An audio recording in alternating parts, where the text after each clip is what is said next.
Jean-Luc, est-ce que tu peux nous dire pour quelles raisons l'Église s'intéresse à la question du travail? La première chose, c'est qu'il nous faut bien produire des biens pour pouvoir vivre. Il faut produire du blé pour avoir du pain. Voilà, cette dimension du travail que le pape Jean-Paul II qualifiait d'objectif est indispensable. Après, il est un deuxième aspect des choses, c'est que ce que Jean-Paul II nomme dans son encyclique Laborem Exercens, le travail subjectif, nous fait découvrir que ce qui est aussi important, c'est l'homme au travail. Pas simplement la production de biens, aussi nécessaire soit-elle, mais c'est l'homme dans son travail, le devenir de l'homme dans son travail. Et là-dessus, j'aimerais bien t'entendre, mon cher Michel, pourrais-tu nous en dire un peu plus sur l'humanisation de l'homme par et dans son travail? Je pense qu'il faut d'abord faire un retour à la Genèse. À la Genèse où, dans les premiers versets de la Genèse, il est dit que l'homme a été créé à l'image de Dieu. Et ça confère à l'homme une dignité qui est très grande, qui est inaltérable, et dignité qui d'ailleurs est reprise de façon très, j'ai envie de dire, permanente dans tous les textes de la pensée sociale de l'Église, dans toute la réflexion de la pensée sociale de l'Église.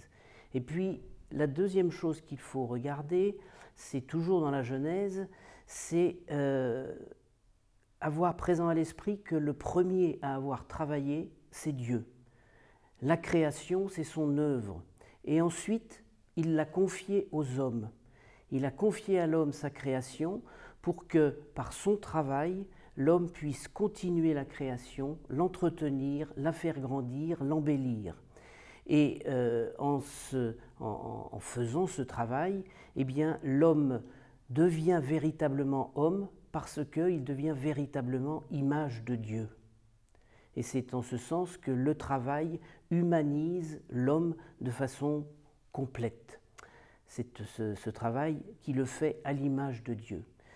Et d'ailleurs, une question que moi je me pose, que je te pose, c'est effectivement, lorsque dans la liturgie, on parle du travail pour la gloire de Dieu et le salut des hommes, est-ce que ça n'a pas quelque chose à voir avec ce que je viens de dire?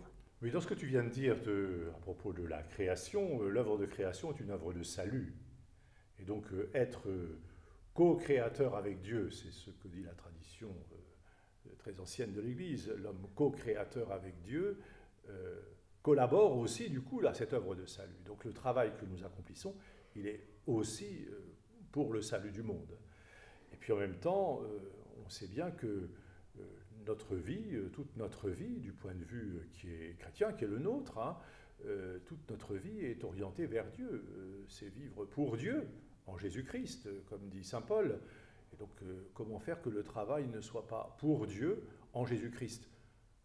Ce qui n'empêche pas de travailler pour les hommes aussi, hein, bien entendu. Mais c'est l'orientation peut-être fondamentale qu'il nous faut accueillir dans notre activité quotidienne.